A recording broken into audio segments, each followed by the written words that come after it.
네, 수도권 교회와 소모임 등을 중심으로 지역사회 감염이 동시다발적으로 발생하면서 코로나19 신규 확진자가 8일 만에 다시 60명대로 늘어났습니다.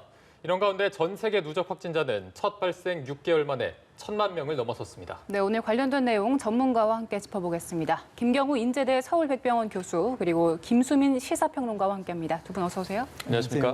네, 안녕하십니까?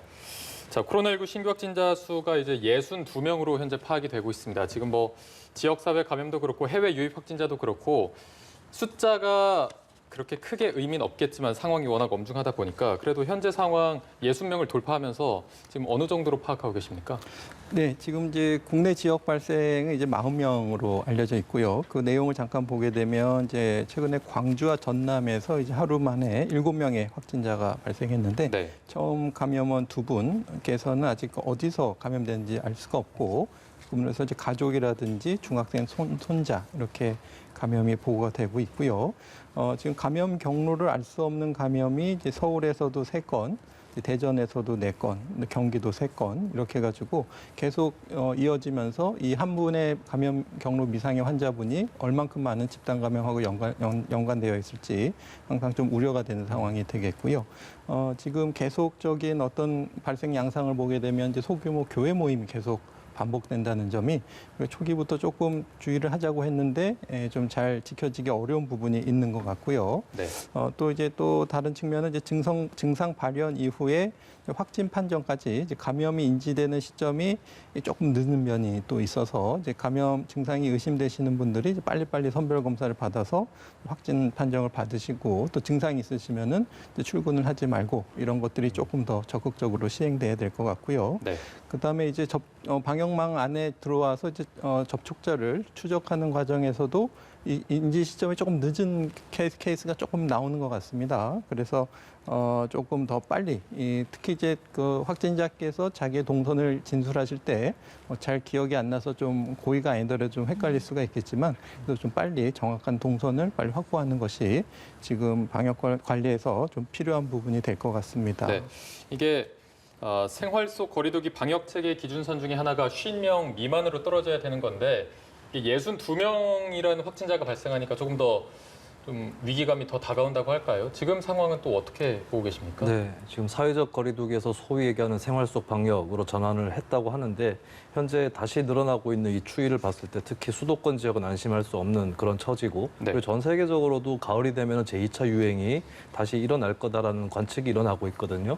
그렇다면 이때까지 이제 K-방역이라는 이름으로 좀 성공적인 방역을 해왔다라고 그렇게 자평을 해왔고 해외에서도 그렇게 평가를 해왔지만 네. 처음으로 다시 돌아갔다라는 마음가짐을 갖고 어느 정도는 더 통제된 그런 거리두기가 필요한 시점이 왔다라는 것이 현재 확진자 증가세에서 나타난다 이렇게 정리를 해볼 수 있겠습니다. 예. 네.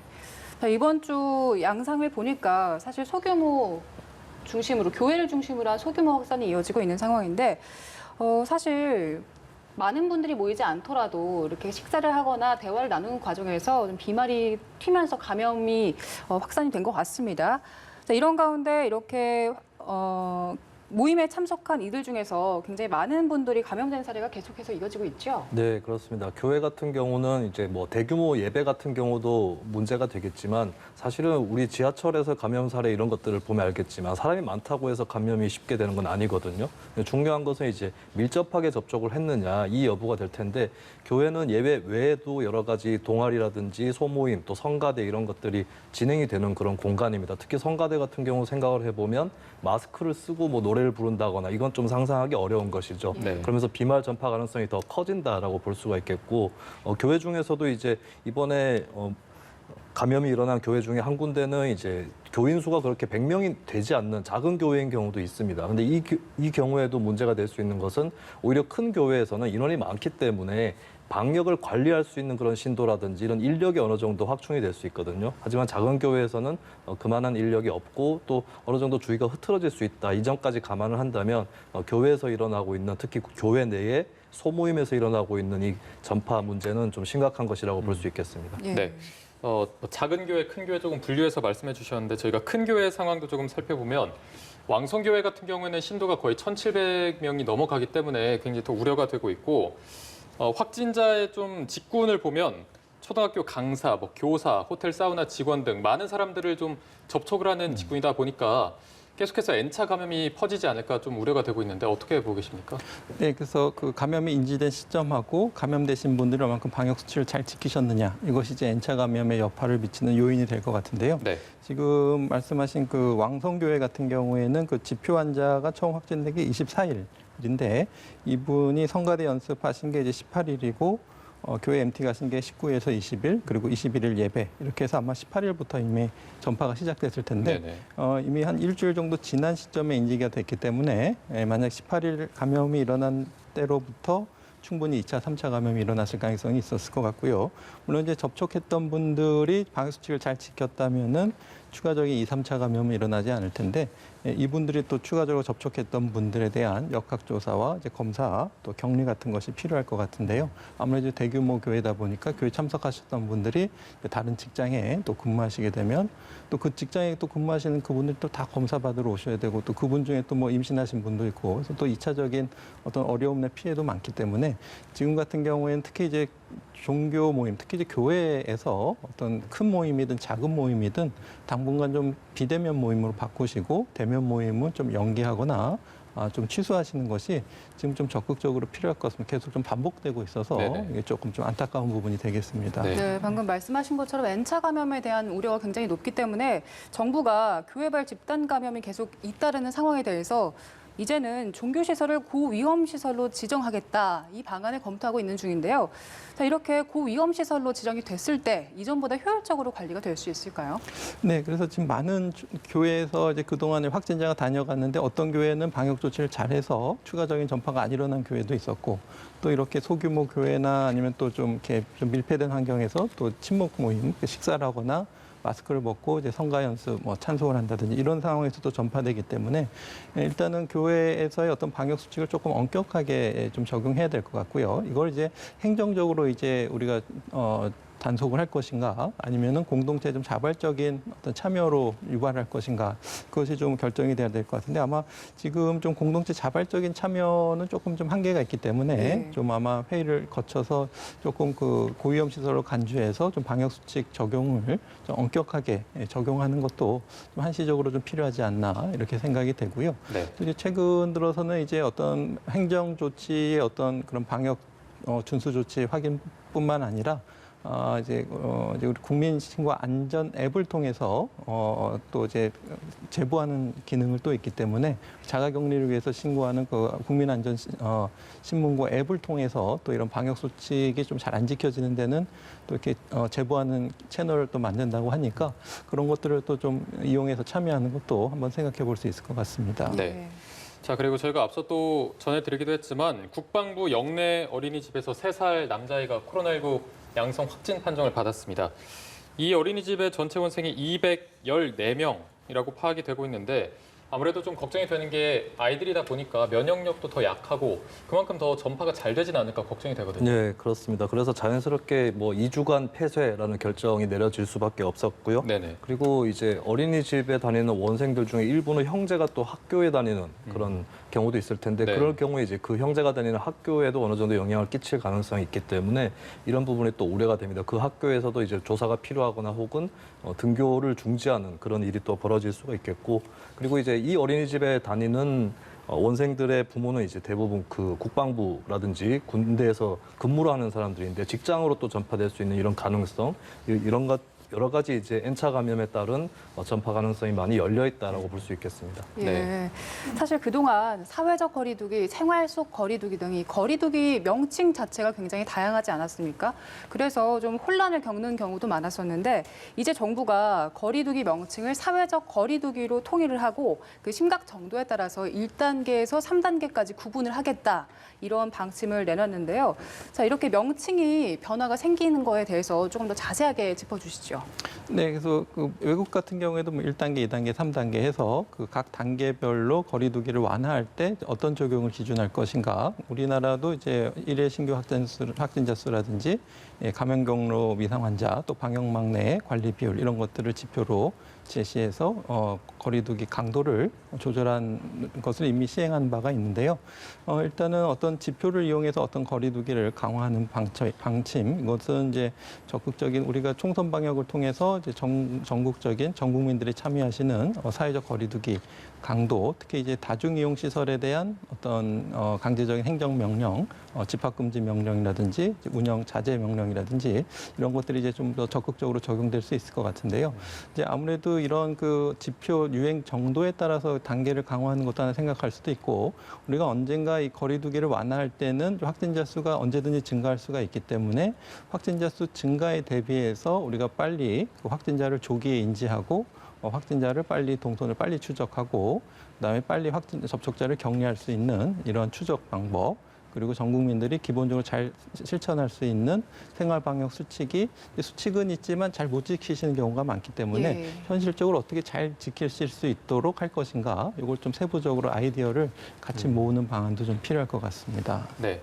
이런 단계별 실행 방안에 따라서 이제 프로스포츠 경기에도 제한적인 관중 입장이 허용이 됩니다. 방역 수칙을 이제 철저히 준수를 하면은 이제 관중이 허용이 된다는 건데 그래도 아직까지는 좀 불안한 부분이 없지 않아 있거든요. 네. 일단은 뭐 전 세계 관심을 모으기도 했었던 무관중 경기로 개최를 했고 어느 네. 정도 이제 감염이 잦아들면서 이런 고민을 한 결과로 나온 그런 대책이라고 볼 수 있겠는데 어쨌든 간에 뭐 입장의 그 비율, 관중석 대비 비율은 어느 정도 제한이 됩니다. 뭐 30%, 축구의 경우에도 30-40% 얘기가 나오고 있는데 네. 뭐 몇 가지 수칙들은 계속해서 지켜지는 것으로 할 겁니다. 뭐 마스크를 쓴다거나 또 소독을 한다거나 또 발열 체크를 한다거나 이런 절차들을 다 걸칠 것으로 보이고 매점도 운영을 안 하는 쪽으로 그렇게 가닥을 잡아가면서 조금 추이를 지켜보면서 뭐 40%, 50%더 올려나간다라고 하는 그런 방침인데 근데 현재 이제 수도권이라든지 이쪽에서 감염 확진이 좀 확산되고 있는 상황에서 네. 조금 이제 예전에 우리가 등교를 결정했을 때도 조금은 급한 거 아니었냐라고 하는 지적이 있었거든요. 그래서 이 부분도 조금은 더 며칠간이라도 좀 더 숙고를 해서 결정하는 것이 어떨까 이런 얘기는 충분히 나올 수 있을 것으로 보입니다. 예, 저희가 모두에서도 말씀을 드렸습니다만 전 세계 코로나19 확진자가 지금 6개월 만에 1,000만 명을 넘어선 상황인데요. 사실 상당히 긴 시간이 흘렀죠. 그럼에도 불구하고 코로나의 기세가 꺾이지 않는 이유로 WHO의 리더십이 지적이 되기도 했고요. 또 일부 국가의 지도자들이 좀 여기에 대해서 방심을 했다. 위험을 가소평가했다라는 지적이 나오기도 하는데 여기에 대해서는 어떻게 해석하시나요? 네, WHO나 뭐 몇몇 국가가 돌출된 그런 반응을 보였다기보다는 현재 전 세계의 모습이 그대로 드러났다라고 볼 수가 있겠습니다. 예. WHO의 리더십 부재는 전 세계적으로 어떤 국가들을 다 연결시키거나 중재해 줄 만한 기구들이 뭐 WTO도 마찬가지거든요. 제대로 작동을 힘을 갖고 하지 못하는 그런 상태를 보여주고 있는데 처음에 이제 약간 빌미가 된 것은 대만 쪽에서 코로나19에 대한 보고가 들어갔을 때 WHO가 제대로 대응을 하지 못했다거나 이런 부분 때문에 이제 친중 논란이 일어났는데 이것을 이제 미중 갈등에 있는 그리고 국내적으로 코로나 대응에 실패했다라는 비판을 받아왔던 트럼프 행정부가 좀 활용한 그런 측면이 있었거든요. 예. 그러면서 이제 WHO 탈퇴 얘기도 나오고 또 이것을 뭐 중국이나 독일, 프랑스에서 좀 부랴부랴 비상적으로 대처를 해가지고 메워준다거나 이런 것들이 이번 사안에서도 그대로 보여졌다라고 볼 수가 있겠습니다. 그리고 두 번째는 이제 묘하게 이번 사태에서 대처에 실패했던 나라들을 보면은 이제 예. 미국, 영국 그리고 이탈리아라든지 여러 가지 국가들이 보이는 특히 미국, 영국, 브라질 같은 경우는 이 지도자들이 소위 얘기하는 포퓰리즘 계열의 지도자들이거든요. 그쪽하고 좀 반대되는 성향의 독일, 프랑스 쪽은 어느 정도 수습을 했는데 이 트럼프 대통령 같은 경우도 예전에 대선 후보 시절에 뭐 예방 접종을 하면은 어떤 부작용이 있다 이런 이제 좀 비과학적인 설을 설파하는 것으로 어느 정도 악명이 있었는데 이번 사태에서도 좀 대수롭지 않게 과학적인 어떤 증명보다는 대수롭지 않게 지나가는 그런 모습을 보였고 브라질의 보소나루 대통령 같은 경우도 이거 감기 같은 것이다라고 그냥 이제 뭉치고 지나가는 그런 정치적 액션을 보이는가 하면은 영국 보리스 존슨 총리도 이들 지도자랑 성향이 좀 비슷하거든요. 그래서 어떻게 보면 포퓰리즘의 시대라고 했지만 정작 코로나 대응에서는 이들 지도자들이 실패를 했었다라고 하는 것이 이번 사태 그대로 드러나 보인 것입니다. 네. 예. 앞서 언급해주신 국가 같은 경우에 이제 초기 대응에 좀 실패한 면이 있지만 중국이나 뭐 동남아시아, 유럽 같은 경우에는 초기에 좀 확산세를 잘 진정시켰다가 최근에 다시 국경을 열면서 확산세가 다시 좀 드러나는 모습입니다. 이제 코로나 얘기를 좀 그만했으면 할 법도 싶은데 2차 유행 가능성 또 9월부터 2차 유행 가능성 얘기가 계속해서 나오고 있습니다. 실제로 좀 가능성이 얼마나 있는 건가요? 네, 맞습니다. 뭐 좀 확산세가 좀 끝날 기미가 보이지 않고 계속 코로나가 계속 끊임없이 증가하고 있고 특히 전 세계적으로는 지금 최대 감염자 확진자 수가 증가하고 있는 추세인데요. 네. 이렇게 좀 꺾이다가 9, 10월 때 다시 증가하는 것이 아니라 이 증가세가 계속 9월, 10월까지 이어질 수가 있을 것 같고요.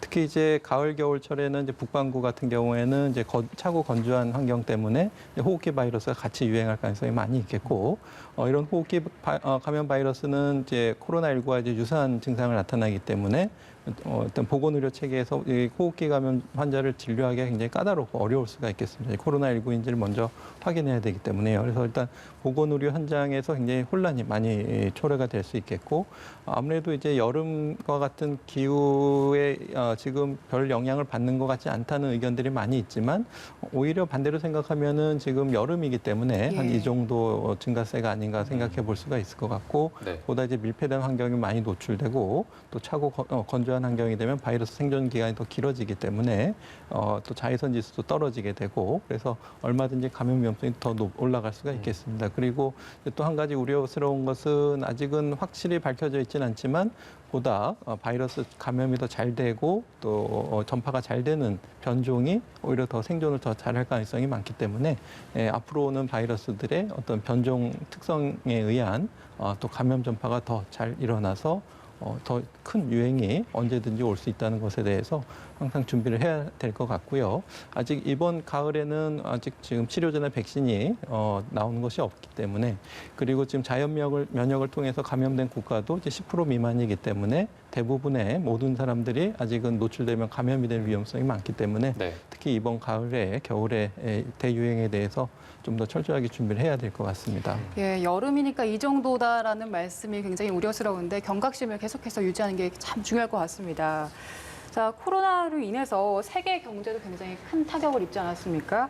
봉쇄 조치로 도시 기능이 마비되기도 했고 또 곳곳에서는 코로나19로 일자리를 잃는 분들도 좀 늘어나고 있는데요. 이렇게 글로벌 경제에 코로나란 바이러스가 큰 충격을 주고 있는데 역사적으로 봤을 때 전염병이 세계 경제에 타격을 줬던 사례가 있을까요?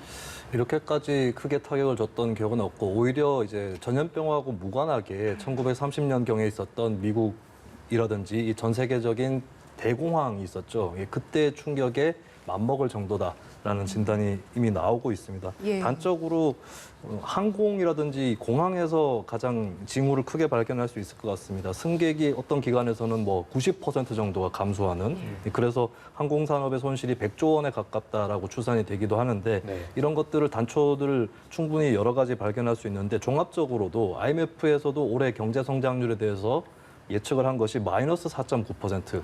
네, 전 세계 경제 성장률입니다. 그리고 세계은행에서는 더 심하게 마이너스 5.2%까지 그렇게 예측을 했거든요. 현재 이제 이 감염 우려에 대해서 봉쇄 정책이라든지 이런 것들 때문에 어쩔 수 없이 경제 성장이 굉장히 둔화되거나 혹은 마이너스로 치닫고 있는 그 상황이 명백한 것이고 그러다 보니까 이제 정책적으로도 좀 특이한 부분들이 나타나고 있습니다. 그러니까 일자리라든지 경제 성장이 둔화됐기 때문에 재정을 풀어서라도 경기를 살려야 한다라고 하는 그런 법칙이 전 세계 각국에서 어느 정도 합의를 얻어가는 모양새고 가장 대표적인 것은 재정 건전성에 대해서 전 세계적으로 봤을 때 가장 애착을 갖고 정책을 집행해왔던 독일이 그 기조를 좀 바꿔서 적극적으로 재정을 풀기 시작했다는 것. 그래서 코로나 시대의 경제는 적극적인 국가의 재정 정책이라고 대변이 될 수 있을 것 같고요.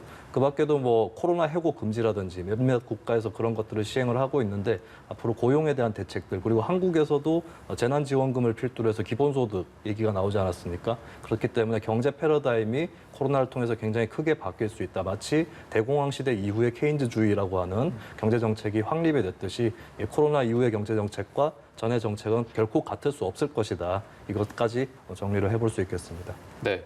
지금 뭐 코로나 사태가 장기화되면서 아예 독감처럼 일상 바이러스처럼 생길 가능성도 있다. WHO가 그렇게 밝히기도 했습니다. 결국에는 이 백신, 치료제가 나와야 끝이 날 것으로 보이는데 언제쯤 좀 나올까요? 네, 일단은 그 세계보건기구의 예측은 현재 좀 100개 이상의 백신이 지금 임상시험 중에 있고 네. 그중에서 성공적인 것이 1년 안에 개발될 것이다. 이렇게 전망하고 있고요. 그다음에 독감처럼 일상 속 바이러스가 될 수 있다는 것은 반대로 말하면 종식이 좀 어렵다는 뜻인데 종식이 어렵다는 것은 어떻게 보면 이제 바이러스나 치료제를 개발하는 회사 입장에서는 조금 더 적극적으로 개발해야 될 어떤 의무성 같은 것이 좀 생길 수가 있기 때문에 만약에 종식이 되면은 이제 그동안 개발해온 것이 이제 헛수고가 되기 때문에 앞으로 이제 더 이 바이러스는 장기화될 것이라는 것이 그런 예측이 조금 더 백신의 개발 필요성을 더 부과한다는 뜻이 될 수 있을 것 같고요. 아마 이제 우리나라에서도 지금 백신 임상 시험이 시작되고 있고요. 만약에 1년 안에 이제 시험이 된다고 했을 때는 이제 효과성은 볼 수 있을 것 같고 안정성도 한 6개월 정도까지는 관찰이 가능할 것 같은데 1년이나 2년 정도까지 안정성을 보기까지는 조금 어려울 수는 있겠습니다만은 네. 일단 대유행이고 특히 고위험군 분들에게는 어떤 득보다 실이 클 수 있다면은 우선적인 접종이 이루어질 가능성도 있을 것 같아서 또 이제 백신의 종류가 여러 가지가 있지만 무슨 RNA나 DNA 백신 같은 경우에는 우리가 안정적으로 생산해낼 수 있는 기술만 있다면은 이제 짧은 시간 안에 많이 생산해낼 수 있다는 또 장점도 있기 때문에 그리고 또 이제 약간 변종이 생기더라도 어떤 그 플랫폼을 이용해서 또 다른 백신을 빨리 만들어낼 수 있다는 장점이 있어서 일단 변종에 대한 모니터링을 하면서 또 이제 성공적인 백신이 지금 시험되는 것 중에서 좀 한두 개가 조만간 나올 수 있지 않을까 이렇게 기대해 볼 수 있겠습니다. 네. 예. 코로나 이전과 이후는 완전히 다른 세상이 될 것이다라는 말이 있을 정도로 모든 분야에서의 풍경이 바뀐 상황이죠. 모든 새로운 일상이라는 의미의 뉴 노멀이란 말도 굉장히 많이 쓰이고 있는데 가장 큰 변화가 아마 마스크를 사용하는 게 굉장히 된 게 아닌가 싶습니다. 이 밖에도 생활 전방위에서 많은 변화가 일어나고 있는데 평론가께서도 많은 변화를 겪고 계실 것 같아요. 네, 마스크 같은 경우는 사실 동아시아권에 계신 분들은 그렇게 낯선 문화는 아니었는데 예. 이제 유럽 쪽에서도 많이 정착이 되고 있는 그런 상황이고요. 크게는 이제 뭐 외식 문화라든지 재택근무에서 당장의 변화들이 보이는 것 같습니다. 재택근무는 이제 특히 IT 산업 쪽에서는 특히 더 장려해서 시행을 하고 있는 그런 건데, 근데 여기서도 어느 정도 격차가 보이는 것이 재택근무가 가능한 직종이 있고 아닌 직종이 있을 겁니다. 직종은 가능한 직종은 뭐 화이트 칼라, 전문직, 사무직종이 좀 가능하다면 노무직, 생산진 쪽은 불리할 텐데 이것이 과연 재택근무라고 딱 일반화해서 정착될 수 있을 것인가? 이 부분까지 같이 감안하면 좀 격차까지 같이 보이는 것 같고요. 그리고 외식 산업에서도 뭐 배달 음식을 조금 더 선호하게 됐다든지 그리고 식당에 가더라도 지그재그로 앉는다거나 이런 여러 가지 변화들이 보이는 것이고요. 또 드라이브인 문화도 예. 정착이 되고 있죠. 심지어 검사까지도 한국에서는 세계적으로 먼저 드라이브인을 통한 검사를 하기도 했는데 이런 것들이 이제 생활 속에서 더 보편화될 것이다라고 보여집니다. 네, 알겠습니다. 자, 저희가 오늘 말씀은 여기까지 듣도록 하겠습니다. 김경우 인제대 서울백병원 교수, 김수민 시사평론가 두 분과 함께했습니다. 고맙습니다. 네, 감사합니다. 좋습니다.